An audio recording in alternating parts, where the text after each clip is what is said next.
আসসালামু আলাইকুম রহমতুল্লাহি ওয়া বারাকাতু। আশা করি তোমরা সবাই অনেক অনেক বেশি ভালো আছো। আজকে তোমাদের অনেক গুরুত্বপূর্ণ একটা টপিক, অনেক গুরুত্বপূর্ণ একটা চ্যাপ্টার, ভৌত আলোক বিজ্ঞান। যে চ্যাপ্টারটা নিয়ে অনেকেরই অনেক কনফিউশন আছে, অনেকেই হয়তো শেষ সময়ে এসে খুব বেশি পড়নি, বা এই চ্যাপ্টারের আলোচনাগুলো দেখে অনেকে ভীত সন্ত্রস্ত হয়ে পড়ো। তো তাদের জন্য একদম সাম আপ করে দিয়ে খুবই অল্প কিছু ডাটা তোমাদের এগুলো মনে রাখতে হবে, ভালো করে তুলে রাখতে হবে, পাশাপাশি প্রত্যেকটার মধ্যে কানেকশন কম্বিনেশনগুলো একটু জেনে রাখতে হবে। তাই আমি শর্ট করে কিছু জিনিস লিখছি, যেগুলো বলতেছি, পাশাপাশি আরও আমরা কিছু জিনিস জানবো অবশ্যই। দেখো, সর্বপ্রথম আলো নামটা শুনতে যতটা সুন্দর, আলোকে দেখে মানুষ মনে করে আসলে এই লোকটা ভালো ভালো ভালো মনে হয়। তবে এর মধ্যে অনেক ঝামেলা আছে, অনেক ধরনের ঝামেলা আছে। আলোকে নিয়ে কেউই তার সঠিক একদম মতবাদ সিদ্ধান্ত নিয়ে একদম নিশ্চিতভাবে কেউ বলতে পারেনি, কারণ যখনই আলো নিয়ে কেউ কিছু একটা বলছে তারপরেই তার একটা কোনো একটা ফল্ট বা ভুল বের হয়েছে। সর্বপ্রথম যিনি আলো নিয়ে সবচেয়ে আলোচনা করছেন, সর্বপ্রথম যিনি যিনি বিজ্ঞানের বা পদার্থবিজ্ঞানের যে কোনো শাখার মধ্যেই তার বাম হাতকে প্রবেশ করিয়েছেন, বিজ্ঞানী নিউটন। তিনিও আলো নিয়ে সর্বপ্রথম বলছে। মানুষ তাকে জিজ্ঞেস করলো, ভাই আলোটা কি জিনিস? উনি বললো যে আলো আর কি হবে, আলো অনেকগুলো কণা, অনেকগুলো কণার সমষ্টি যেগুলো জল জল করতেছে। উনি যে থিওরিটাকে নাম দিয়েছিলেন কর্পাসল থিওরি, বা আলোর লাইটস কর্পাসল থিওরাম, বা বাংলায় তুমি এই জিনিসটা কর্পাসল নামটা শুনে থাকতে পারো, লোহিত রক্ত কণিকা, রেড ব্লাড কর্পাসল। তো ওইখানে কণিকা, ছোট কণা। উনি বিভিন্ন বৈশিষ্ট্য আলোচনা করছিলেন। তো উনি বললো, উনার মতে আলো হচ্ছে একটা কি কণা। আমাদের কথা রাখা লাগবে, নিউটনের মতো আলো হচ্ছে একটা কণা। তারপরে আরেকজন বিজ্ঞানী আসছে ম্যাক্সওয়েল, তিনিও বললো, ওয়েল যেহেতু নাম আসছে, উনি বললো ভালো ভালো, হ্যাঁ আলো খুব ভালো, আলো একটা কণা।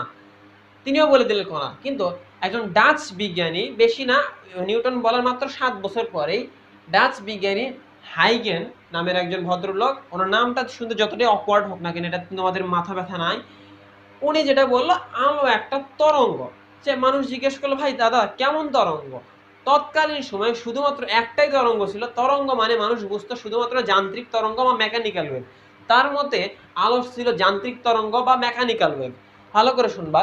তো এখন মানুষ তখন তাকে জিজ্ঞেস করলো, আচ্ছা যান্ত্রিক তরঙ্গ আসতে তো একটা মাধ্যম লাগে, যান্ত্রিক তরঙ্গ আসতে কি লাগে? একটা মাধ্যম লাগে। তো জিজ্ঞেস করা হলো, দাদা এই যে সূর্য থেকে পৃথিবীতে আসতেছে আলো, এর মধ্যে কোন মাধ্যমে আসতেছে? তো তখন হাইগেন তার প্রদানকৃত বক্তব্যকে সিদ্ধ রাখতে, সঠিক রাখতে, তিনি একটা যুগান্তরকারী মিথ্যা কথা বললেন। সেই যুগান্তরকারী মিথ্যা কথাটা হলো, উনি একটা অস্তিত্বহীন, যে জিনিসের কোনো অস্তিত্ব নাই, তারপরে মানুষকে বুঝাইলো যে ইথার মাধ্যম নামে একটা মাধ্যম আছে, আমাদের সম্পূর্ণ মহাবিশ্ব ইথার নামক মাধ্যমের মধ্যে নিমজ্জিত অবস্থায় আছে। তাই উনি একটা ইথার মাধ্যমের প্রবক্তা। উনি সর্বপ্রথম বলল যে মহাবিশ্বটা ইথার মাধ্যমের মধ্যে নিমজ্জিত আছে, যেটা যেটা তিনি বৈশিষ্ট্যও দিল।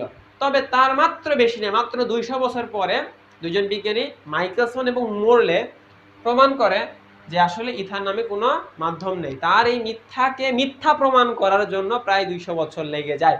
যাই হোক, আমাদের সেটা জানার বিষয় না। আমার কথা হলো, আমাদের জানার বিষয় হলো হাইগেন একটা তত্ত্ব দিছে, সেটা হচ্ছে উনি আলোকে বলেছেন আলোর ওয়েব থিওরি। আর সেখানে উনি আলোকে মেকানিক্যাল ওয়েভ বলছেন, যে মেকানিক্যাল ওয়েভে বলছে আলো ইথার মাধ্যম দিয়ে আসে, ইথার মাধ্যম দিয়ে আসে। ইথার মাধ্যম এমন একটা মাধ্যম যেটা অস্তিত্ব নাই, তবে উনি বলছিল অস্তিত্ব আছে। পরে সেটা মাইকেলসন এবং মোরলে অস্তিত্বহীনতার প্রমাণ করে। তারপরে ম্যাক্স প্লাঙ্ক, ম্যাক্স প্লাঙ্ক কি হয়েছে ঘটনা? ম্যাক্স প্লাঙ্ক উনি হচ্ছে সর্বপ্রথম আলোকে বলল আলো আসলে যান্ত্রিক তরঙ্গ না, আলো হচ্ছে তাড়িত চৌম্বক তরঙ্গ। আলো কেমন তরঙ্গ? আলো তাড়িত চৌম্বক তরঙ্গ। তাইলে এখন তাড়িত চৌম্বক তরঙ্গ উনি সংজ্ঞায়িত করলো। আচ্ছা ঠিক আছে, মোট কথা। আর সর্বপ্রথম ম্যাক্স প্লাঙ্কই হচ্ছে তাড়িত চৌম্বক তরঙ্গের প্রবক্তা। উনি তার মধ্যে আবার আরেকটা জরুরি জিনিস করছে, উনি কোয়ান্টাম তত্ত্ব প্রকাশ করছে। কোয়ান্টাম তত্ত্ব, তার গঠিত তত্ত্ব। তারপরে উনি আলোকে ওই ফোটন কণা বা কোয়ান্টা কোয়ান্টা আকারে সৃষ্টি হয় এইসব আলোচনা করে। তাও মানে মোট কথা ওনার সাথে কোয়ান্টাম তত্ত্বটা রিলেটেড, এই জিনিসটা একটু মাথায় রাখবা। তা আমাদের ওটা বিষয় না। তারপরে এখন ব্যাপারটা হইল যে কিন্তু আলোর কিছু বৈশিষ্ট্য, এখন যে যার ইচ্ছে মতো একটা কথা তো বললেই হলো না, আলোকে তরঙ্গ বললেও হবে না, কণা বললেও হবে না। তারা কিসের ভিত্তিতে কণা বললো, কিসের ভিত্তিতে তরঙ্গ বললো, এটাও দেখতে হবে। তো এখন আলোর অনেকগুলো বৈশিষ্ট্য আছে, যার মধ্যে তোমরা ছোটবেলায় দুটো বৈশিষ্ট্য পড়ে আসছো, প্রতিফলন, প্রতিসরণ। প্রতিফলন, প্রতিসরণ, এই প্রতিফলন এবং প্রতিসরণ, এই দুইটা শর্ত, এই তুমি যদি আলোকে কণা মনে করো তাও সত্য প্রমাণ করা যায়, আলোকে যদি যান্ত্রিক তরঙ্গ মনে করো তাও সত্য প্রমাণ করা যায়, আলোকে যদি তাড়িৎচুম্বক তরঙ্গ মনে করো তাও সত্য প্রমাণ করা যায়। তাইলে এই দুইটা ধর্ম কোনো বিশেষ ধর্ম না, এই দুটো ধর্ম একদম সাধারণ ধর্ম। এটা তরঙ্গেরও ধর্ম, তরঙ্গ হলেও তার প্রতিফলন প্রতিসরণ হয়, কণা হলেও তার প্রতিফলন প্রতিসরণ হয়। একটা জিনিসকে যদি তুমি ছুঁড়ে মারো সেটা ব্যাক খেয়ে বাউন্স খেয়ে আসবে, এটা কণাও প্রতিফলন হচ্ছে, আবার হচ্ছে তরঙ্গ, এই যে শব্দ কিন্তু প্রতিফলিত হয়ে আসে। তাহলে শব্দ বা তরঙ্গ এই জিনিসগুলো এই প্রতিফলন আর প্রতিসরণ হয়, তাই এই দুটো একদমই সাধারণ ধর্ম, এটা নিয়ে তোমাদের মাথা ব্যথা করা যাবে না। তোমরা এখন বিশেষ কিছু ধর্ম আছে যার মধ্যে আলো ফটো ইলেকট্রিক ইফেক্ট দেখায় বা ফটো তড়িৎ ক্রিয়া বা আলোক তড়িৎ ক্রিয়া দেখায়, যেটা শুধুমাত্র আলো যদি কণা হয় তাহলেই সম্ভব। আবার ব্ল্যাক বডি রিজিড বা হচ্ছে কৃষ্ণ বস্তুর যে বিকিরণটা দেখায়, এটাও শুধুমাত্র আলো যদি কণা হয় তাহলে দেখানো সম্ভব। তার মানে কণা তত্ত্বের মাধ্যমে এই দুইটা ঘটনাকে সিদ্ধ করা পসিবল। এই জিনিসগুলোকে তোমাদের খুব ভালো করে নোট করে রাখা লাগবে। তারপরে হাইগেন যে তরঙ্গ তত্ত্ব দিল, হাইগেনের তরঙ্গ তত্ত্ব দিয়ে ব্যতিচার প্রমাণ করা যায়। ব্যতিচার ইংলিশটা হচ্ছে ইন্টারফিয়ারেন্স। নামগুলো খুবই গুরুত্বপূর্ণ, বাংলা ইংরেজি দুটাই গুরুত্বপূর্ণ। এবং অপবর্তন বা ডিফ্র্যাকশন, আরেকটা তোমাদের বই আছে ডিফ্র্যাকশন গ্রেটিং, যেটা অপবর্তনের একটা শ্রেণী। ব্যতিচার নিজেও এক ধরনের অপবর্তন, তারপরও দুটাকে আলাদাভাবে তোমাদের মাথায় রাখা লাগবে। তাহলে অপবর্তন আর ব্যতিচার এ দুটা হাইগেনের যান্ত্রিক তত্ত্ব দিয়ে প্রমাণ করা পসিবল, যে আলোকে যদি আমরা একটা ধরি যান্ত্রিক তরঙ্গ, তাহলে ব্যতিচার এবং অপবর্তন প্রমাণ করা সম্ভব। তার মানে খুব ভালো করে শোনো, যে কোনো যান্ত্রিক তরঙ্গই ব্যতিচার এবং অপবর্তন সম্ভব। মানে আমরা যে শব্দের কথা বলি, শব্দ তরঙ্গের ক্ষেত্রেও ব্যতিচার সম্ভব, অপবর্তন সম্ভব। যে কোনো যান্ত্রিক তরঙ্গের ক্ষেত্রেই ব্যতিচার অপবর্তন সম্ভব, পাশাপাশি প্রতিফলন এবং প্রতিসরণ তো অবশ্যই সম্ভব, কারণ ওই দুইটা হচ্ছে সাধারণ ধর্ম। তবে ম্যাক্স প্ল্যাঙ্কের যে থিওরিটা আছে, ম্যাক্স প্ল্যাঙ্কের থিওরি দিয়ে আলোর আরো একটা ঘটনাকে প্রমাণ করা সম্ভব হইল, যেটাকে বলা হয় সমবর্তন বা পোলারাইজেশন। সমবর্তন বা পোলারাইজেশন কোনো যান্ত্রিক তরঙ্গের ক্ষেত্রে খাটে না। এটা খুবই গুরুত্বপূর্ণ প্রশ্ন, বিভিন্ন মেডিকেলে প্লাস হচ্ছে ভার্সিটিতে, এমনকি এইচএসসি পরীক্ষায় অনেকবার আসছে, যে এই সমবর্তন বিষয়টা শুধুমাত্র কেমন তরঙ্গের বৈশিষ্ট্য, তাড়িত চৌম্বক তরঙ্গের বৈশিষ্ট্য। এটা কখনোই যান্ত্রিক তরঙ্গের বৈশিষ্ট্য হতে পারে না, মানে সব তরঙ্গের ক্ষেত্রে কখনো সমবর্তন হবে না।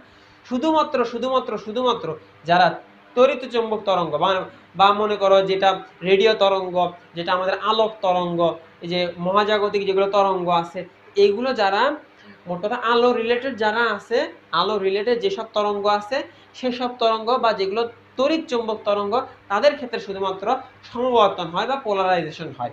এই কথাগুলো খুবই মনে রাখা লাগবে। আর শেষমেশ এটা তো একটা মানে বড় দ্বিধাজনক একটা কথাবার্তা হয়ে গেল, বিভিন্ন মানুষ বিভিন্ন ধরনের কন্ট্রাডিক্টরি কথাবার্তা বলতেছে। এই জিনিসটা অনেকটা হচ্ছে ওই যে তোমাদের উদ্ভিদ বিজ্ঞান বইয়ে ভাইরাস চ্যাপ্টারের মতো, যে অনেকে ভাইরাসকে কেউ বলে জড় পদার্থ, কেউ বলে এটা প্রাণযুক্ত বা জীব পদার্থ। তাহলে এখন কি হবে? শেষমেশ একজন বিজ্ঞানী বলছিল ভাইরাস কি, ভাইরাস কোনো জড়ও না, ভাইরাস জীবও না। ভাইরাস যতক্ষণ পর্যন্ত হচ্ছে জড় অবস্থা থাকে, কোনো জীবের মধ্যে প্রবেশ করে না, ততক্ষণ সেটা জড় অবস্থা থাকে। আর জীবের মধ্যে প্রবেশ করলে সেটা প্রাণ ফিরে পায় বা ওর মধ্যে প্রাণ সঞ্চারিত হয় বা এটা জীবের মতো আচরণ করে। সেম কাহিনী আলোর ক্ষেত্রেও একজন বিজ্ঞানী সর্বশেষ দিল ডি ব্রগলি বলল আলো দ্বৈত ধর্ম বিশিষ্ট, আলোর মধ্যে কণা ধর্ম আছে, আলোর মধ্যে তরঙ্গ ধর্ম আছে। উনি কি করলো, আলোর তরঙ্গ ধর্ম বা ল্যামডা তরঙ্গ দৈর্ঘ্য এবং কণা ধর্ম ভরবেগ কে একসাথে মিক্সচার করে একটা সূত্র বানাই দিছে। সূত্র তার আসমানের থেকে নাজিল হয়নি, উনি চিন্তা ভাবনা করে বানাইছে। উনি বলতেছে যে কণা ধর্মের সাথে যদি আপনি তরঙ্গ ধর্মকে গুণ করেন তাহলে আপনি ম্যাক্স প্লাঙ্কে পাইবেন। তা ম্যাক্স প্লাঙ্কে পাওয়ার মানে কি? ম্যাক্স প্লাঙ্কের ধ্রুবকটাকে পাইবেন। এই যে ম্যাক্স প্লাঙ্কের ধ্রুবকটাকে উনি মাঝখানে কানেকশন বানাই দিছে, আর এই কাজটা করে উনি একটা নোবেল পুরস্কার পেয়ে গেছে, ডি ব্রগলির এই লাস্ট জিনিসটা, যে আলোর আলো সংক্রান্ত সর্বশেষ গৃহীত মতবাদ কোনটি? আলো একটি দ্বৈত ধর্ম বিশিষ্ট একটা কণাও প্লাস একটা কি তরঙ্গ, বা বলতে পারো আলোর মধ্যে কণা ধর্ম আছে, আলোর মধ্যে তরঙ্গ ধর্ম আছে। তবে উনি খুব ভালো করে একটা কথা বলছিলেন, আলো যখন কণার সাথে ক্রিয়া করে তখন কণার মতো ক্রিয়া করে বা কণা ধর্মকে প্রকাশ করে, এবং আলো যখন তরঙ্গের সাথে ক্রিয়া করে তখন তার তরঙ্গ ধর্মকে প্রকাশ করে। মানে আলোকে তুমি তরঙ্গ সাথে যদি চিন্তা ভাবনা করো, কম্পেয়ার করো, তাহলে তুমি তরঙ্গ ধর্মগুলো খুঁজে পাবা। কণার সাথে যদি কম্পেয়ার করো তাহলে কণা ধর্মগুলো খুঁজে পাবা। দুটাই আছে, আমরা এখনো জানি না। আজ পর্যন্ত এই দ্বৈত ধর্মটাই সর্বশেষ গৃহীত বা সর্বশেষ সিদ্ধ। তাই মোটামুটি এই জিনিসটা মাথায় রাখবা। এই যে ম্যাক্স প্লাঙ্কের যে হচ্ছে ধ্রুবকটা আছে, ধ্রুবকের মানটাকে তোমাদের মনে রাখা লাগবে। অনেকের এই মানটা উলট পালট হয়ে যায়, ভুলভাল হয়ে যায়। ভুলভাল হওয়া যাবে না। এইটা হচ্ছে সিজিএস এককে, এটা হচ্ছে এসআই এককে। মোস্ট অফ দ্য কেসে এসআই এককটা ইউজ করবা 6.626 × 10⁻34। অনেক সময় সিজিএসটাও লাগে 8/সেকেন্ড এককটা খুব ভালো করে দেখে রাখবা। সবগুলো জিনিস খুবই ভালো করে মাথায় রাখবা। আর আমি মাঝখানে যেগুলো বলছি সেগুলো তোমাদের খুব বেশি মনে রাখার দরকার নাই। যতটুকু লিখে দিছি এই কটাই মাথায় রাখার দরকার আছে, এই কটাই মাথায় রাখার দরকার আছে। যদি তুমি এই জিনিসগুলোকে কানেকশন করে মনে রাখতে পারো, তুমি অনেকগুলো এমসিকিউ কমন পাবা। এই এতটুকুই। এরপরে আমরা আরো অন্যান্য আলোচনাগুলো শুরু করব। এখন আমরা যেটা দেখতেছি, ইন্টারফেয়ারেন্স এবং ডিফ্র্যাকশনের ব্যাপারে একটু শর্ট আলোচনা করব, এবং তোমাদের যতটুকু দরকার যে যা না হলেই না, অতটুকু জাস্ট মনে রাখার জন্য আমি কিছু লিখে দিছি, এগুলো নোট করবা। পাশাপাশি আরো কিছু লাগলে বইয়ের থেকে আমি বলে দিবনি, সেগুলো জাস্ট নোট করে রেখে দিও। দেখো, ব্যতিচারটা যিনি প্রমাণ করেন উনি হচ্ছে বিজ্ঞানী ইয়ং নামের একজন। ইয়ং এর দ্বিচির পরীক্ষার মাধ্যমে বা ইয়ংস ডাবল স্লিট এক্সপেরিমেন্টের মাধ্যমে উনি ব্যতিচার সম্পর্কে আলোচনা করেন। ডাবল স্লিটের মধ্যে উনি বলছিলেন দুইটা চির থাকবে, দুইটা চিরের মধ্যে যদি আলো প্রবেশ করানো হয়, আলো পর্দার মধ্যে ডোরা দাগ সৃষ্টি করে। সাদা কালো, অন্ধকার আলো, অন্ধকার, যে ডোরা দাগটা সৃষ্টি করে সেটা কিসের প্রভাবে? মূলত হচ্ছে আলোর যে তরঙ্গের উপরিপাতন ধর্মটা আছে। উপরিপাতন ধর্মটা কি? তোমরা যদি দেখো, এই যে একটা দড়ি আছে, একটা দড়ির মধ্যে আমি এই দিক দিয়ে একটা তরঙ্গ দিলাম, আমি উপর থেকে আর একটা তরঙ্গ দিলাম। এই দুইটা তরঙ্গই এখানে যাওয়ার পরে কণাটাকে উপর দিকে ধাক্কা দেয়। যখন উপর দিকে ধাক্কা দেয়, এই তরঙ্গটা অনেক উপরের দিকে যায়। ফলে দুইটা উজ্জ্বল আলো মিলে, যদি দুইটা এইরকম তরঙ্গ মিলে আরো একটা বড় একটা তরঙ্গ সৃষ্টি করে, বা এই তরঙ্গটাকে বলা যায় গঠনমূলক তরঙ্গ। এই তরঙ্গটাকে বলা যায় কি? গঠনমূলক তরঙ্গ। আবার তার অপোজিট কাহিনী, যে দুইটা দড়ি দিলাম, একটা এই যে এদিক দিয়ে আসলো, আরেকটা নিচ থেকে আসলো। একটা কণা বলতেছে নিচের থেকে উপরে যা, আরেকজন বলতেছে উপর থেকে নিচে যা। ফলে এই যেই পরবর্তী কণাগুলো আছে তারা কিন্তু আর স্পন্দিত হয় না। আর যেহেতু স্পন্দিত হয় না, তার মানে একটা তরঙ্গ আরেকটা তরঙ্গকে ধ্বংস করে যে নতুন তরঙ্গ সৃষ্টি করে, সেটাকে বলা হয় ধ্বংসাত্মক তরঙ্গ। ধ্বংসাত্মক তরঙ্গই আলোর ক্ষেত্রে ধ্বংসাত্মক ব্যতিচার বা অবম বিন্দু বা অন্ধকার স্পট বা অন্ধকার ডোরা নামে পরিচিত। অন্ধকার বা ধ্বংসাত্মক।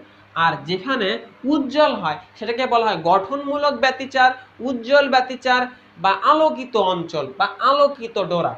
তাইলে এই জিনিসটা বুঝলাম যে এইরকম এই কাহিনীটা কিসের ফলে হয়? আলোক তরঙ্গের উপরিপাতন ধর্মের ফলে। মাথায় রাখবা, উপরিপাতন ধর্মের ফলে। লিখে রাখবা তোমরা, উপরিপাতন ধর্মের ফলে।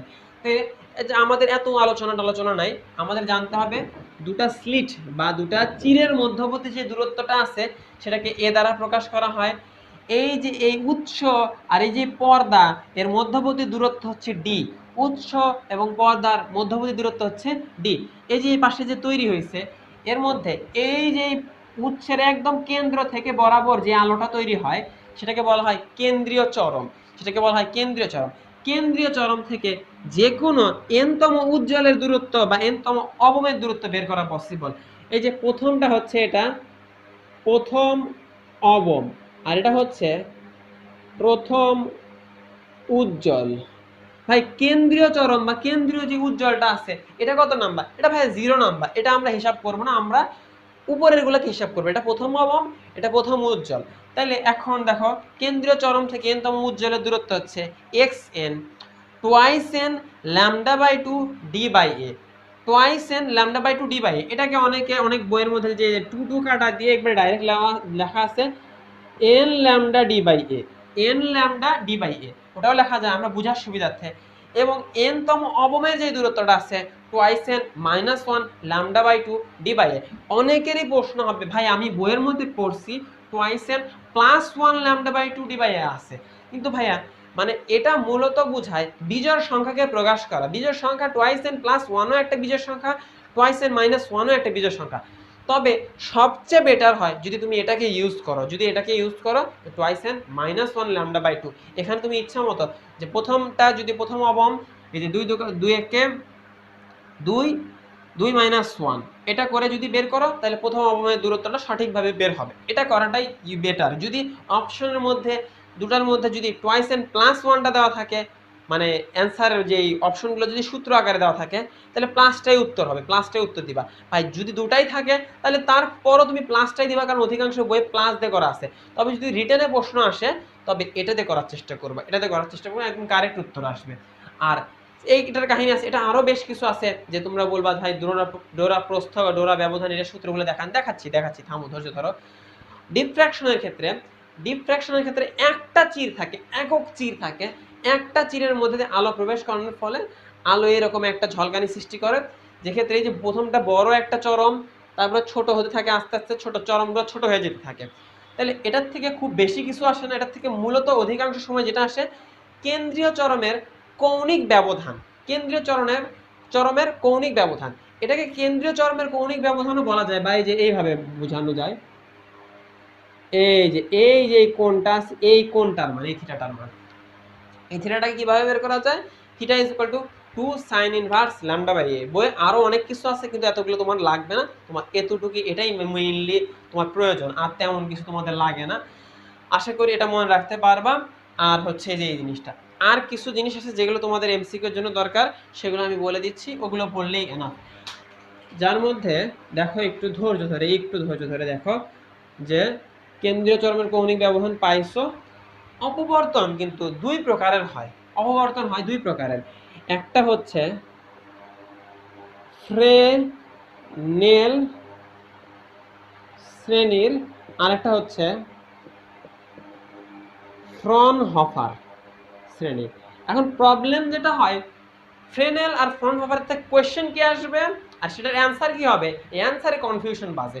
কোয়েশ্চেনটা কি, এটাতে পার্থক্যটা কিছু না, মূলত এই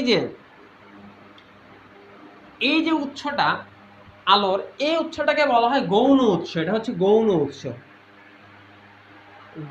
উৎস। মূল আলোতে একটা উৎস থাকবে, এই জায়গা থেকে আলো তৈরি হচ্ছে, সে আলোটা ওইখানে যাবে, সেই আলোর একটা খণ্ড অংশটাকে ওই জায়গায় ইউজ করা হয়। তাহলে মূল উৎস বা আসল উৎসটা কত দূরে আছে এটার উপর ভিত্তি করে এটা হয়। এখন একটা উৎস থাকে অসীমে, আরেকটার উৎস থাকে সসীমে বা খুব কাছে, দেখো একটার উৎস অনেক দূরে অসীমে। একটা জিনিস তুমি কল্পনা করো, অসীম থেকে একজন মানুষ আসতেছে, সে যদি হেঁটে হেঁটে আসে তাহলে কি সময় বেশি লাগবে? তো সে কিভাবে আসবে? দৌড়ে দৌড়ে আসবে নাকি লাফায় লাফায় আসবে? তুমি চিন্তা করো, কল্পনা করো, অনেক দূরের থেকে একজন লাফায় লাফায় আসতেছে, মানে ইংরেজিতে হফ করতে করতে আসতেছে, বা ফ্রন হফার, হফ করতে করতে আসতেছে। কই থেকে হফ করতে করতে আসতেছে? অসীম থেকে। তার মানে উৎসটা এই ক্ষেত্রে উৎস অসীমে, আর এটার উৎস সসীমে। এখন আলো যখন উৎস থেকে বের হয়, ভালো করে শুনবা, আলো যখন উৎস থেকে বের হয় বৃত্তাকারে বের হয়, বা তরঙ্গ মুখগুলো বৃত্তাকারের হয়। তাহলে যে খুবই কাছে থাকবে তার তরঙ্গ মুখ একদম বৃত্তাকার হবে, তাহলে এর তরঙ্গ মুখ বৃত্তাকার বা গোলক আকার। আর যদি উৎস অনেক দূরে থাকে, ভালো করে দেখো, উৎস যদি অনেক দূরে থাকে প্রথমে বৃত্তাকারেই বের হয়, কিন্তু দূরে আস্তে আস্তে এটা প্রায় সমতলীয় বা সরল রৈখিক হয়ে যায়। অনেক দূরে উৎস থাকলে তরঙ্গ মুখ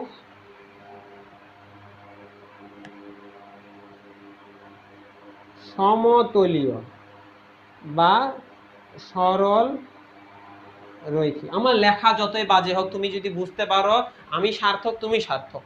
দেখো, উৎস অসীমে ফ্রনহফার অসীম থেকে আস্তে আস্তে হফ করতে করতে তরঙ্গমুখ সমতলীয় সরল রৈখিক। মনে থাকবে ইনশাল্লাহ, ইনশাল্লাহ মনে থাকবে। দেখো, এরপরে এরপরে এরপরে আরেকটু আর কিছু জিনিস, এগুলো যদি একবার মাথায় সেট আপ হয়ে যায়, তোমার কোয়েশ্চেন সলভ করাই লাগবে না, তোমার এইগুলো আর বই পড়তেই হবে না তোমার, তুমি এগুলো দিয়েই সব মনে রাখতে পারবা। এখন দেখো আর কিছু জিনিস দেখো, এই তো ডোরা প্রস্থ আর ডোরা ব্যবধান। একটা সাদা ডোরা একটা কালো ডোরা, এই দুটা মিলে হয় ডোরা ব্যবধান। ভালো করে বুঝবা, একটা সাদা ডোরা একটা কালো ডোরা মিলে হয় ডোরা ব্যবধান। আর ডোরা প্রস্থ মানে হয় সাদা অথবা হয় কালো অথবা শুধু সাদা, শুধু সাদা বা শুধু কালো, এটা হচ্ছে ডোরা প্রস্থ, এটা হচ্ছে ডোরা প্রস্থ। ডোরা ব্যবধানকে যদি আমি ডেল্টা এক্স দ্বারা প্রকাশ করি, ডোরা প্রস্থকে আমি ডেল্টা, ছোট হাতের ডেল্টা দেই, এই যে ডেল্টা এক্স দ্বারা প্রকাশ করব। এটা বড় হাতের ডেল্টা এক্স, এটা ছোট হাতে। তোমাদের বইয়ে বিটা দ্বারাও দেওয়া আছে, আর অন্যান্য জিনিস দেওয়া আছে, আমি ওটা বুঝি না, আমি সহজ জিনিস বুঝি। তাহলে ডেল্টা এক্স ডোরা ব্যবধান, এটা যে সূত্রটা খুবই simple, D lambda by A, D lambda by A, এটা হবে ভাই তার অর্ধেক। Delta X is equal to D lambda by twice A, D lambda by twice A, এটা যা হবে তার অর্ধেক, এটা 2 দ্বারা ভাগ করতে হবে। ডোরা প্রস্থ আরো ছোট, তো এটাকে অনেকভাবে বানায় দিতে পারে, যে হচ্ছে ডোরা ব্যবধানকে এভাবে প্রকাশ করা যেতে পারে যে এক পরপর দুইটি উজ্জ্বলের কেন্দ্রের দূরত্ব,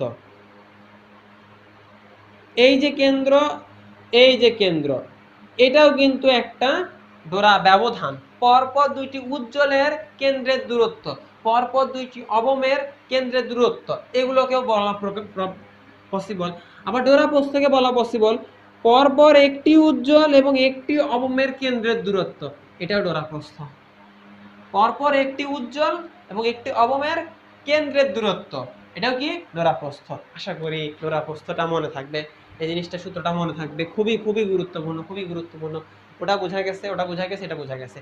এরপরে খুবই গুরুত্বপূর্ণ কয়েকটা জিনিস, যেটা অবশ্যই অবশ্যই এর মধ্যে একটা তুমি কোয়েশ্চেন অবশ্যই কমন পাবা, একটা কোয়েশ্চেন অবশ্যই তুমি ইনশাল্লাহ কমন পাবা, যেটা হচ্ছে উজ্জ্বল অবমের শর্ত। উজ্জ্বল অবমের শর্ত দেখো, উজ্জ্বল এর শর্ত আমি বুঝাই দিব, মনে রাখার টেকনিকও বলে দিব। উজ্জ্বলের শর্ত, অবমের শর্ত, দুইটা জিনিস আছে, একটা হচ্ছে পথ পার্থক্য, পথ পার্থক্য দিয়ে, আর একটা হচ্ছে দশা পার্থক্য দিয়ে। আমি এটাকে এরপরে শর্ট করে লিখলাম প প দ প, এই ক্ষেত্রেও প প দ প, আর একটু সাইডে লিখি প প দ প, প প দ প। আশা করি বুঝতে পারতেছ। পথ পার্থক্য, দশা পার্থক্য, পথ পার্থক্য, দশা পার্থক্য। এই বরাবর লিখবো উজ্জ্বলের শর্ত, এই বরাবর লিখবো অবমের শর্ত। এর নিচে থাকবে ইন্টারফিয়ারেন্স, ওর নিচে থাকবে ডিফ্র্যাকশনে। দেখো, পথ পার্থক্য, উজ্জ্বলের শর্ত, সিম্পল জিনিস। পথ পার্থক্য কি দ্বারা প্রকাশ করা হয়? পথ পার্থক্য মূলত ল্যামডা বাই 2 দ্বারা নির্ধারিত হবে, ল্যামডা বাই 2।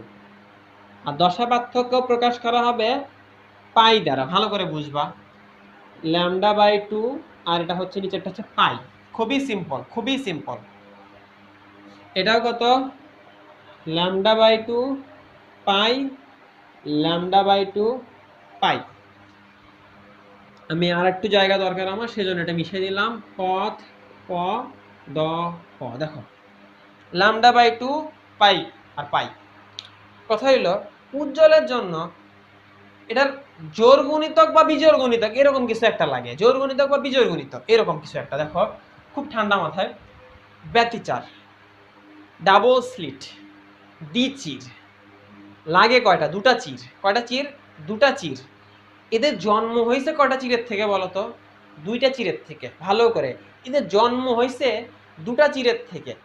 এরা জন্মগত জোড়ায় জোড়ায় থাকতে পছন্দ করে, এরা জন্মগত জোড়ায় জোড়ায় থাকতে পছন্দ করে, এদের সিঙ্গেল লাইফ পছন্দ না, এদের সিঙ্গেল লাইফ পছন্দ না, এরা জন্মগত জোড়ায় জোড়ায় থাকতে চায়। তাইলে এরা যখন জোড়ায় জোড়ায় থাকে তখন এরা উজ্জ্বল হয়, এদের জীবন গঠনমূলক হয়। এদের জীবনটা কেমন হয়? গঠনমূলক হয়। যখন এদের সামনে জোড়ায় থাকে, জোড়ায় থাকে, পায়ের জোর গুণিতক থাকে, পায়ের কেমন গুণিতক থাকে? জোর গুণিতক থাকে, অবম। এদের জীবনটা যদি সিঙ্গেল হয় এরা অবম হয়ে যায়, মানে নিস্তেজ হয়ে যায়। এরা কেমন হয়ে যায়? নিস্তেজ হয়ে যায়। এদের জীবনটা ব্যর্থ ব্যর্থ ফিল হয়, এরা একদম অন্ধকারাচ্ছন্ন হয়ে যায়। মানে এরা যদি বিজোড় আকৃতিতে থাকে, সেম কাহিনীটার জন্য কিছু বইয়ের মধ্যে প্লাস দেওয়া আছে, কিছু বইয়ের মধ্যে মাইনাস দেওয়া আছে। প্লাস মাইনাসের স্বাদ নাই, স্বাদ হচ্ছে জোর না বিজোড়। টোয়াইস এন প্লাস ওয়ান, অপশনে যেটা থাকবে সেটাই উত্তর। প্লাস হলে প্লাসই উত্তর, মাইনাস হলে মাইনাসই উত্তর। দেখো জোর না বিজোর এটার সাথে স্বাদ, প্লাস মাইনাসের সাথে স্বাদ নাই। তাহলে এদের কাহিনী গেল। এদের কাহিনী দেখো, এদের জন্ম হয়েছে একটা চিরের থেকে, যদিও ঘটনাটা উল্টা, তারপরেও বোঝার জন্য, এদের জন্ম হয়েছে একটা চিরের থেকেই। এরা যখন একা একা থাকে তখন এদের জীবনে উজ্জ্বল, গঠনমূলক, আনন্দ উল্লাস হয়। তাইলে এদের পথ পার্থক্য, যখন এরা বিজোড় থাকে তখন এরা ভালো থাকে। দেখো যখন এরা বিজোড় অবস্থা থাকে তখন এরা ভালো অবস্থা থাকে। এরা জোর হয়ে গেলে অশান্তিতে চলে যায়, অবমে চলে যায়, অন্ধকারে চলে যায়, ধ্বংস জীবন, এদের জীবন একবারে ধ্বংস। তোমরা কেমন মানুষ হতে চাও? তোমরা কি ইন্টারফিয়ারেন্স হতে চাও নাকি ডিফ্র্যাকশন হতে চাও? তোমরা নিজেরা এটা জানাবা অবশ্যই। দেখো এখানে ব্যাপারটা বুঝো একটু। আরেকটা জিনিস মাথায় রাখবা যে ইন্টারফিয়ারেন্স, একজনের লাইফে আরেকজন ইন্টারফেয়ার করতেছে। একটা চির ছিল, তার মধ্যে আরেকটা চির আলো দিচ্ছে, তার ফলে এই ঘটনা ঘটছে। এটা কিন্তু ডিফ্র্যাক্টেড, সে একা একাই চলতেছিল, ডিফ্র্যাক্টেড হয়ে গেছে, একা একা চলতে চলতে ভিন্ন ভিন্ন দিকে চলে গেছে।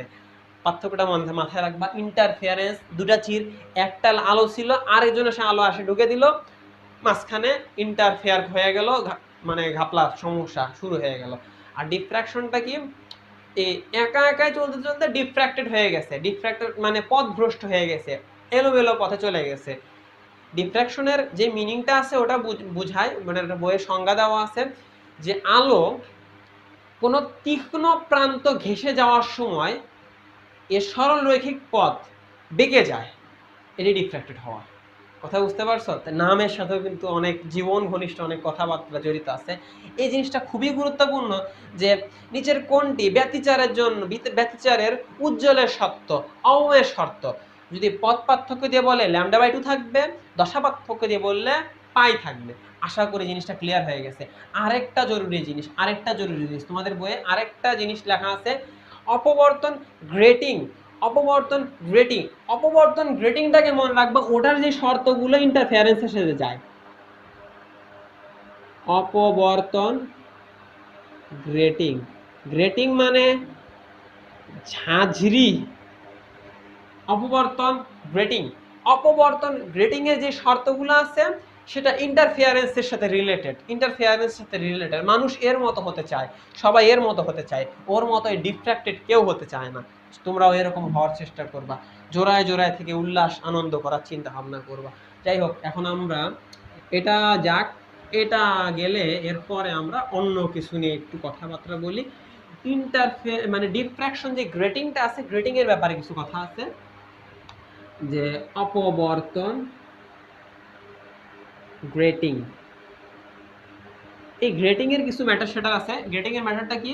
গ্রেটিং এর ক্ষেত্রে একটা চিরো থাকে না, দুটো চিরো থাকে না, অসংখ্য হাজার হাজার চির থাকে। কেমন থাকে? হাজার হাজার চির। একটা কাঁচের পাত নেওয়া হয়, এর মধ্যে এই যে এইভাবে হীরা দিয়ে টানা হয়, দাগ টানা হয়, ফলে কাঁচের মধ্যে অসংখ্য চির হয়। অসংখ্য চির মানে কেমন? 1 সেন্টিমিটারে প্রায় 10,000 চির, প্রায় 10,000 চির। তাহলে চির দিলে কি হবে, এটা জিনিসটাকে যদি আমরা একটু জুম করে দেখি, একটু যদি জুম করে দেখি, দেখা যাবে যে এই জায়গায় চির আছে, এটা চির আছে, এই জায়গায় চির নেই, এই জায়গায় চির নেই। এই যে এতটুকু এটা হচ্ছে চির, আর এটাকে বলা হয় রেখা, এটাকে বলা হয় চির আর এটা রেখা। চিরের প্রস্থ মনে করো এ আর রেখার প্রস্থ মনে করো বি। আমাদের যে হিসাবটা করতে হয় দুটাকে যোগ করে এই ক্ষেত্রে একটা হিসাব নিতে হয় D, D is equal to A plus B, D is equal to A plus B. আর এই যে ডিটাকে বলা হয় গ্রেটিং ধ্রুবক, গ্রেটিং ধ্রুবক, গ্রেটিং ধ্রুবক, গ্রেটিং ধ্রুবক মাথায় রাখবা, যার মধ্যে গ্রেটিং ধ্রুবকের মধ্যে চির প্লাস রেখা, চির প্লাস রেখাকে ইউজ করা হয়। আশা করি এটা মাথায় থাকবে, এই জিনিসটা মাথায় থাকবে তোমাদের। এরপরে আরেকটা জরুরি জিনিস আছে, যেটা হচ্ছে এই যে D sign theta is equal two N lambda. এইখানে এই এনটা হচ্ছে অপবর্তন ক্রম, আর এটা তো জানোই ডিতে গ্রেটিং ধ্রুবক। আর হচ্ছে ডি ইজ ইকুয়াল টু আরেকটা জিনিস লেখা যায় 1/n, 1/nটা হচ্ছে একক দৈর্ঘ্যে বা প্রতি মিটারে, একক দৈর্ঘ্যে বা প্রতি মিটারে চির সংখ্যা, একক দৈর্ঘ্যে বা প্রতি মিটারে চির সংখ্যাটাই হচ্ছে n, প্রতি মিটারে কি সংখ্যা, চির সংখ্যা। তো এই সূত্রটাকে আরো অন্যান্য মডিফাই করে লেখা যায়। তাহলে এই ক্ষেত্রে আরেকটা জিনিস আছে, এনটা হচ্ছে অপবর্তন ক্রম, যদি বলে এটা প্রথম ক্রমের তাহলে এই জায়গায় 1, দ্বিতীয় ক্রমের, এই জিনিসটা এরকম চিত্র হয় না, চিত্রটা এটা একটু আলাদা। এই এই অপবর্তনের গ্রেটিং এর মধ্যে তোমরা হচ্ছে চিত্রটা অনেকটা এইরকম হয় যে অনেকগুলো অপবর্তনের সমষ্টি, অনেকগুলো অপবর্তনের সমষ্টি, অনেকগুলো অপবর্তনের সমষ্টি, মানে এই যে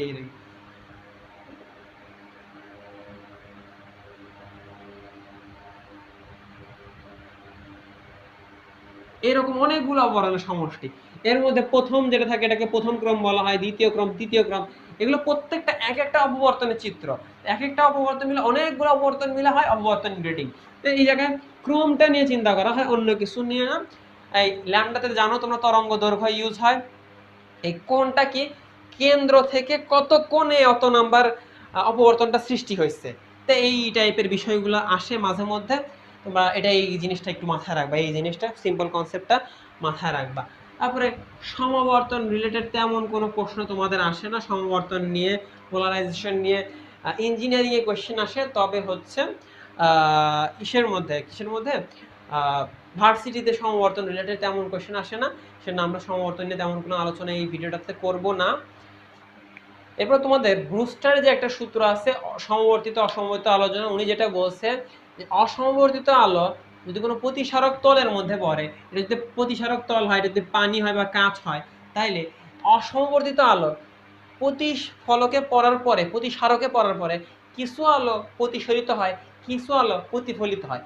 প্রতিফলিত এবং প্রতিসরিত আলোর মধ্যবর্তী কোণ যদি 90 ডিগ্রি হয়, প্রতিসরিত এবং প্রতিফলিত আলোর মধ্যবর্তী কোণ যদি 90 ডিগ্রি হয়, তবে প্রতিফলিত আলোগুলো সমবর্তিত হয়, আংশিক সমবর্তিত হয়, যে প্রতিফলিত আলোগুলো সমবর্তিত হয়। সমবর্তিত হলে এখানে উনি একটা সম্পর্ক বানাইছে, যেটা যদি প্রতিফলকের প্রতিসারকের প্রতিসারাঙ্ক ইটা হয়, তাইলে ইটা is equal to tan theta B. এই যে কোণে আপাতন কোণ, এই আপাতন কোণটাই ব্রুস্টার কোণ, ব্রুস্টার কোণ। তোমাদের এই সূত্রটা একটু মাথায় রাখবা যে ব্রুস্টার কোণটা কি, যে কোণের আলোকে কোনো প্রতিসারক পৃষ্ঠে ফেলা হলে প্রতিফলিত এবং প্রতিসরিত আলোর মধ্যবর্তী কোণ 90 ডিগ্রি হবে, 90 ডিগ্রি হবে, সে কোণের ফলে প্রতিফলিত আলো সমবর্তিত হবে, প্রতিফলিত আলো সমবর্তিত হবে। যে কোণে ফেলা হয়েছে সে কোণটায় আপতন কোণ বা ব্রুস্টার কোণ। আর ব্রুস্টার কোণের সাথে সম্পর্কটা হচ্ছে ইটা ইজ ইকুয়াল টু, প্রতিসারাঙ্ক eta is equal to tan theta B, যেটা দুটা মান বের করা হয়েছে। পানির ক্ষেত্রে এটার মান হচ্ছে 53 ডিগ্রি, আর হচ্ছে গ্লাসের ক্ষেত্রে 56 ডিগ্রি। এই দুইটা মান তোমরা একটু কষ্ট করে মনে রাখবা, এতটুকুই। এর বাদে আর তেমন কিছু তোমাদের থিওরি এই চ্যাপ্টার থেকে খুব বেশি লাগবে না।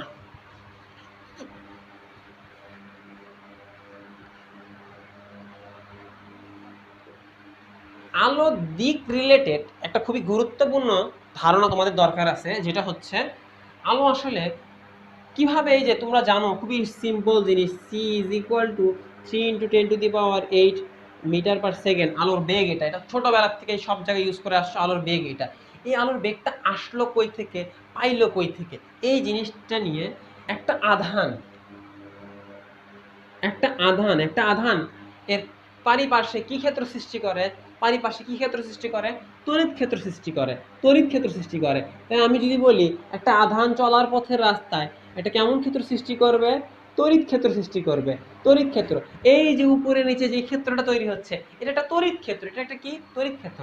আর এই আধানটা যদি আপ ডাউন হয়, আপ ডাউন হয় মানে এটা গতিশীল হচ্ছে, গতিশীল হচ্ছে, এসএইচএম কণার স্পন্দন গতিতে কাঁপতেছে, যদি কাঁপে তাহলে এই কণাটা এর আশপাশে চুম্বক ক্ষেত্র সৃষ্টি করে, কারণ গতিশীল আধান এর পারিপার্শ্বে চুম্বক ক্ষেত্র সৃষ্টি করে। তাহলে চুম্বক ক্ষেত্র যদি সৃষ্টি করেই, তাহলে এই চুম্বক ক্ষেত্রটা দেখতে কিছুটা এরকম হবে। চিত্র আমার যতই বাজে হোক না কেন তোমরা আশা করি বুঝতে পারতেছো।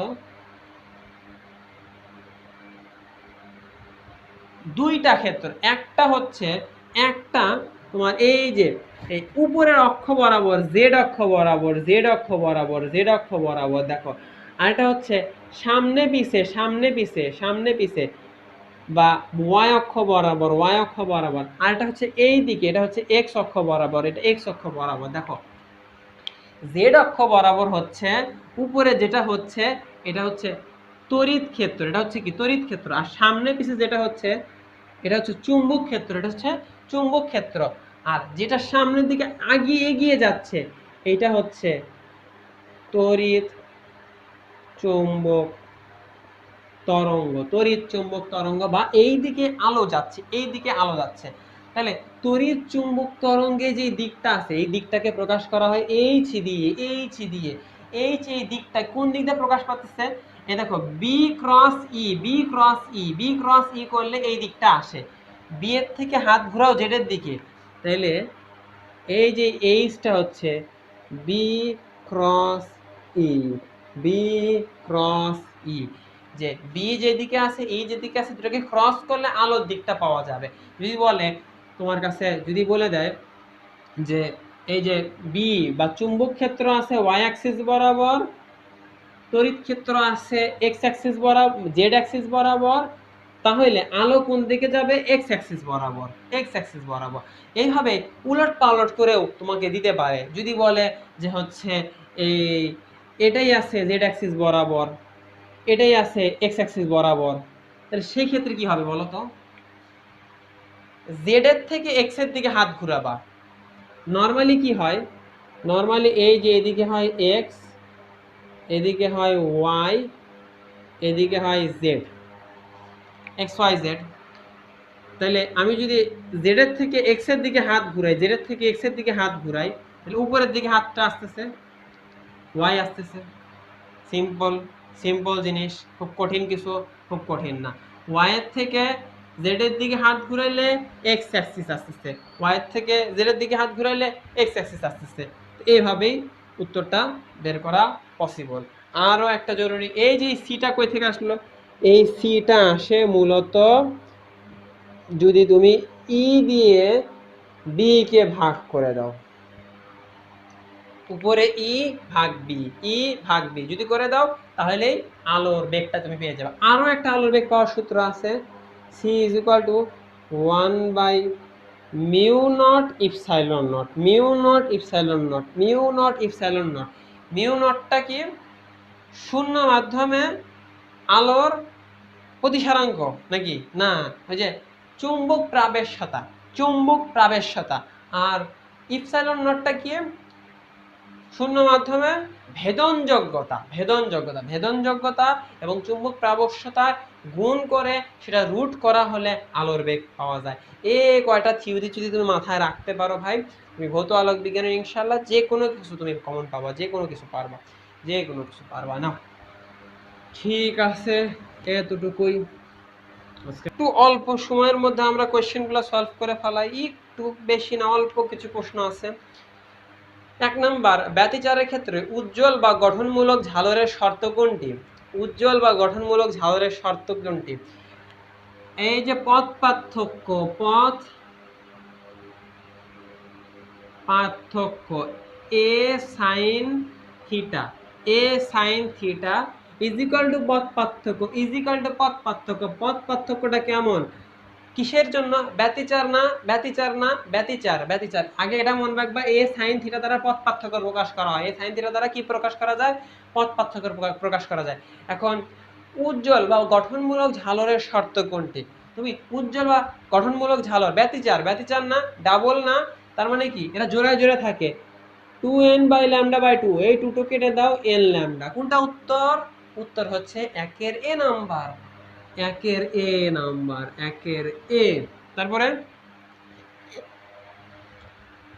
একটি আলো সুসংগত আলোকরশ্মি একটি সূক্ষ্ম তারের উপর দিয়ে আপতিত হলে পিছনে যে ছায়া তৈরি হয় তা একই তারের নয়, অনেকগুলো সমান্তরাল তারের।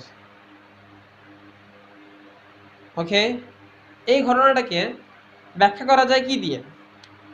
মানে একটা তার ছিল, সেই তারের উপরে আলো পড়ছে, ফলে ছায়া তৈরি হয়েছে। সে ছায়াটা একটা তারের তৈরি হয়নি, অনেকগুলো তারের তৈরি হয়েছে। এটা অবশ্যই প্রতিসরণ না, এটা অবশ্যই প্রতিফলন না, এটা অবশ্যই অবশ্যই ডপলার ক্রিয়াও না। এটা শুধুমাত্র অপবর্তন, শুধুমাত্র অপবর্তন, একটা তারের উপর ছায়া। ওই যে আমি বলছিলাম না, ডিফ্র্যাকশন, আলো ডিফ্র্যাক্টেড হয়ে যাওয়া, আলো ডিফ্র্যাক্টেড হয়ে গেলে এই ঘটনাটা ঘটে। তারের উপরে আলো গিয়ে ডিফ্র্যাক্টেড হয়ে পড়ছে, এটা অপবর্তন। 2-এর বি। 3-এ আসি।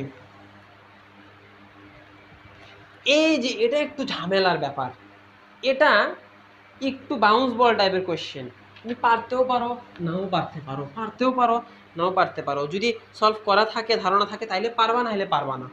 তুমি এই টাইপের জিনিস আসলেই এই চ্যাপ্টার থেকে এইরকম একটা প্রশ্ন আসেই, এই রিলেটেড একটা প্রশ্ন আসে যে এটার একক কি, এটা সমান সমান কি হতে পারে। তোমার এইরকম জিনিস আসলেই তোমার কথা, এই যে সি এর 2টা সূত্র মনে করতে হবে। সি এর একটা সূত্র 1/√μ0ε0। সি এর আরো একটা সূত্র E/B। তাহলে এখানে লিখতে পারো E/B ইজ ইকুয়াল টু 1/√ρ। তোমাকে এই টাইপের যে কোনো প্রশ্ন করা হলে তোমার এই 2টা সূত্রকে মাথায় আনতে হবে, তাছাড়া আর কোনো উপায় নাই। এখন ই এর সূত্র তুমি জানো, ই এর অনেকগুলো সূত্র আছে, অনেকগুলো সূত্র আছে। এটা আসলে তোমার প্র্যাকটিসের উপর নির্ভর করবে, এই টাইপের তুমি মানে প্রবলেমগুলো সলভ করছো নাকি। এই রিলেটেড কয়েকটা প্রশ্ন আছে, খুব বেশি প্রশ্ন নাই। তুমি একটা জিনিস বলো তো, V is equal to E into R, এরকম সূত্র দেখছো? তাহলে ই সমান সমান লেখা যায় ভি ভাগ আর, ভি ভাগ আর। বি চুম্বক ক্ষেত্র, এটার একটা সূত্র আছে মিউ নট আই ভাগ টোয়াইস আর। ভাই এর বাদে তো আরো সূত্র আছে, কিন্তু এই সূত্রটাই একটু পারফেক্ট, কাছাকাছি যায়, যে আর আর আছে, সেই জন্য, আর কিছু না। এখানে 1/√μ0ε0। এখন দেখো, এই আর তুমি কাটাকাটি করতে পারো, এই মিউ নটটাকে ওই পাশে পার করে দাও, 2টাকে উপরে তুলে দাও, 2v ভাগ আই। মিউ নটটাকে যদি ওই পাশে পার করে দাও, mu naught root over epsilon naught. এরপরে লাইন যদি চিন্তা করো, একটু চিন্তা করো, মিউ নট মানে কি? রুট ওভার একটা মিউ নট না দুইটা মিউ নট? রুট ওভার দুইটা মিউ নট, মিউ নট মানে রুট ওভার দুইটা মিউ নট। তাহলে কাটাকাটি করলে এই পাশে কি থাকে? 2v ভাগ আই। আর ওই পাশে দেখো, উপরে রুট ওভার মিউ নট, নিচে রুট ওভার ইপসাইলন নট, নিচে রুট ওভার ইপসাইলন নট। তাহলে এই দুটাকে স্কোয়ার করে দিলেই তো এটা আসবে। দেখো তো এটা আসবে না? 4v ভাগ আই, এর উপরে square mu naught epsilon naught. এখন দেখো ভি ভাগ আই মানে কি? আর না, আর square mu naught epsilon naught. তাহলে মিউ নট ইপসাইলন নটের একক তাই হবে যা আর স্কোয়ার বা রোধের একক বা রোধের বর্গের একক, বা উত্তর হচ্ছে 3-এর বি নাম্বার, বা রোধ স্কোয়ার। ভাই এই জিনিসটা তো আপনি মনে হয় করছেন, সেই জন্য পারতেছেন। আমাদের দিলে তো আমরা পারবো না, আমাদের দিলে এগুলো পারবো না। এখন ভাই তোমার বুঝতে হবে এই টাইপের সব অঙ্ক হবে না, এই টাইপের খুব অল্প কিছু অঙ্ক থাকবে, সেগুলো আসবে। দুই একটা যদি প্র্যাকটিস করে পড়লে পড়লো, না হলে তুমি এগুলোকে মানে ইগনোর করবা। এই টাইপের আরো দুই একটা কোয়েশ্চেন দেখাচ্ছি তোমাদের, দেখো মোটামুটি বোঝা হয়ে গেছে। কি করলাম, ই এর জায়গায় লিখছি ভি বাই আর, বি এর জায়গায় লিখছি mu naught I by twice R. এইভাবে কয়েকটা কোয়েশ্চেন আছে, কয়েকটা কোয়েশ্চেন আমরা সলভ করবো, খুব বেশি সলভ করা দরকার আমাদের নাই। তাহলে উত্তর 3 এর হইল বি নাম্বার। 4 নাম্বার, ইয়াং এর দ্বিচির পরীক্ষায় দুটি তরঙ্গের পরিপাতনের ফলে একটি বিন্দুতে কালো ডোরা তৈরি হলো। কালো ডোরা মানে ধ্বংসাত্মক ব্যতিচার, কালো ডোরা মানে ধ্বংসাত্মক ব্যতিচার। ওই বিন্দুতে তরঙ্গদ্বয়ের মধ্যে দশা পার্থক্য, ধ্বংসাত্মক ব্যতিচারের দশা পার্থক্য, ধ্বংসাত্মক ব্যতিচারে দশা পার্থক্য, ধ্বংস যখন ওরা সিঙ্গেল থাকে বা যখন ওরা বিজোড় অবস্থায় থাকে। তাই এর মধ্যে বিজোড় কোনটা, বিজোড় দেখো D number, twice pi M plus pi. M তো যে কোনো পূর্ণ সংখ্যা, তাহলে 2 এর সাথে যে কোনো পূর্ণ সংখ্যায় গুণ করো না কেন, এটা একটা জোরের সাথে একটা পাই গুণ করলে, একটা যোগ গুণ করলেই এটা হয়ে যায় বিজোড়। আর বাকি একটাও হবে না, ধ্বংসাত্মক হতে হলে পাইয়ের বিজোড় গুণিতক থাকতে হবে, 4 এর D number. 5 number, E by B এর অনুপাত শূন্য মাধ্যমে বেগকে রেফার করে। এটা তোমরা জানো, খুবই তাড়াতাড়ি। আমি অনেকগুলো অঙ্ক আছে, অনেকগুলো অঙ্কই আমি করে দিব না, কিছুই করে দিব না তোমাদের, তোমরা নিজেরাই পারবা, আমি সব বলে দিচ্ছি। একটি পাতলা ফিল্মের উপর এক বর্ণী আলো উলম্ব ভাবে পড়লে আলোর তরঙ্গ দৈর্ঘ্য ল্যামডা হয়। সর্বনিম্ন, দেখো একটা যে এরকম পাতলা ফিল্ম আছে, আলো আসলো, পরে চলে গেল, প্রতিফলিত হইল। বেশি উজ্জ্বল হওয়ার জন্য পথ পার্থক্য হতে হয় λ/2। অধিক উজ্জ্বল হওয়ার জন্য পথ পার্থক্য হতে হয় λ/2। ভাই এটা কিভাবে বুঝলেন, ওই থেকে জানলেন, বইয়ে আসছে কি না? ভাই এটা বইয়ে আসেনি, জাস্ট একটা আনকমন প্রশ্ন আসছে। এটা আসলেও যে তুমি পারতে এমন না, এটা অনেকেই পারবে না, অনেকেই বুঝবে না, ধারণা অনেকেরই নাই, আমাদের জাস্ট মনে রাখা লাগবে। এখন দূরত্বটা কতটুকু দেখো, এক্স দূরত্ব একবার আসলে একবার গেল, মানে টোয়াইস এক্স দূরত্বের মধ্যে এদের তরঙ্গের পার্থক্য হতে হবে λ/2। তাহলে x = λ/4। না বুঝলে না, এটা বাদ দাও, এটা নিয়ে টেনশন করবা না। 6 এর হচ্ছে উত্তর সি নাম্বার। ইপসাইলন নট এবং মিউ নটের একক, এই যে সেম কাহিনী, ইপসাইলন নট এবং একক তুমি জানো, c = 1/√r epsilon naught mu naught. এটাকে উল্টায় দাও, 1/c√r epsilon naught mu not, 1/c² করে দাও ইপসাইলন নট মিউ নট। তার মানে 1/ভেলোসিটি² কোথায় আছে? 7 এর ডি নাম্বারে আছে উত্তরটা। 8 নাম্বারটা নিজেরা চিন্তা করবা, 8 নাম্বারের উত্তর বি হবে। সূত্র বলে দিছি, করে দিছি, সেটা দিয়ে নিজেরা করবা। এখন দেখো, প্রথম ক্রমের অন্ধকার পট্টির জন্য অপবর্তন কোণ, সূত্রটা দেখো, a sin θ = n ল্যামডা। অন্ধকার মূলত এই যে পথ পার্থক্য টোয়াইস n λ/2, তাহলে এই যে 2/2 a sin θ = n ল্যামডা। প্রথম ক্রম যেহেতু বলছে n আর d ছিল ওটাতে, তাহলে sin θ = n λ/d, θ sin inverse n এর মান 1, ল্যামডার মান মিটারে বসাতে হবে, d এর মানও মিটারে বসাতে হবে। মিটারে বসানোর পরে উত্তরটা আসবে, এটা ক্যালকুলেটর ছাড়া কোনোভাবেই পসিবল না, 0.16 ডিগ্রি হবে। তারপরে ইয়াংয়ের দ্বিচির পরীক্ষায় দুটি চিরের মধ্যবর্তী দূরত্ব দেওয়া আছে, দেখো 9 এর বি নাম্বার হইল নাকি, 9 এর বি নাম্বার, দুটির মধ্যবর্তী মানে এ দেওয়া আছে, চির দুটির মধ্যবর্তী দূরত্ব দেওয়া আছে 2 মিটার দেখতে পাচ্ছ, কিন্তু এটা হবে 2 মিলিমিটার। পদ্মার দূরত্ব ডি 1 মিটার, বড় হাতের D 1 metre.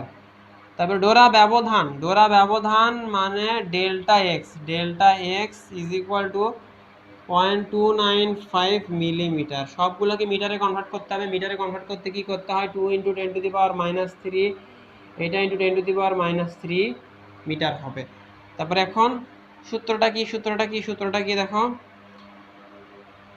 Delta X is equal to D lambda by A. এই সূত্রটা বসাইলে মান আসবে এত অ্যাংস্ট্রম। এগুলো হিসাব আমি আপাতত শিখাবো না, তোমরা এগুলো মোটামুটি হয়ে গেছে, তোমরা এগুলো ট্রাই করলে পারবা। এরপরে পরের যে কোয়েশ্চেনটা আছে, পরের কোয়েশ্চেনটাও সেম রিলেটেড। 10-এর হচ্ছে সি, 11টার কত, 11 সি, 11 উত্তর সি। তোমরা এটা নিজেরা করবা। চিত্দ্বয়ের মধ্যবর্তী দূরত্ব, এটাও পারবা। 12-র হচ্ছে অ্যান্সার এ, এটা খালি মাথায় রাখবা, নিজেরা হিসাব করবা, হিসাব করে বের করবা। তবে গ্রেটিং রিলেটেড আছে, গ্রেটিং রিলেটেডটা করে দিব আমি। গ্রেটিং রিলেটেড 13 নাম্বার, একটি সমতল নিঃসরণ গ্রেটিং এ এত তরঙ্গ দৈর্ঘ্যের ল্যামডা দেওয়া আছে। ল্যামডা হচ্ছে 600 × 10⁹ মিটার। প্রথম ক্রম থিটা দেওয়া আছে 30, এন এর মান প্রথম 1। বলছে প্রতি মিটারে রেখার সংখ্যা কত। প্রতি মিটারে আমরা সূত্রটা জানি, D sign theta is equal two N lambda. D এর জায়গায় লেখা যায় 1/n sign theta is equal two N lambda. চাচ্ছে এন এর মান, তাহলে N is equal two sine theta ভাগ এন ল্যামডা।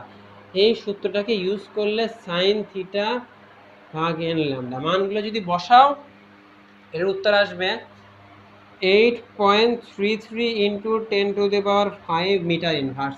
এটা হবে উত্তর, মানে 13 ডি নাম্বারটা মাথায় রাখবা। এটা একটু ট্রাই করবা, হিসাব করার চেষ্টা করো। বুঝা গেছে আশা করি। এরপরে আসি 14 নাম্বার।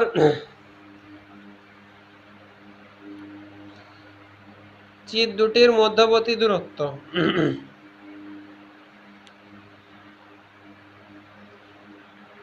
চিত দুটির মধ্যবর্তী দূরত্ব আলোর তরঙ্গ দৈর্ঘ্য কত। এটার মনে হয় কোনো উত্তরই নাই। এটার উত্তর হবে 2 × 10⁻7 মিটার। 2 × 10⁻7 মিটার, এটা তোমরা পারবা। এটার উত্তর হবে 2 × 10⁻7 মিটার। উত্তর নাই ওখানে, ভুল।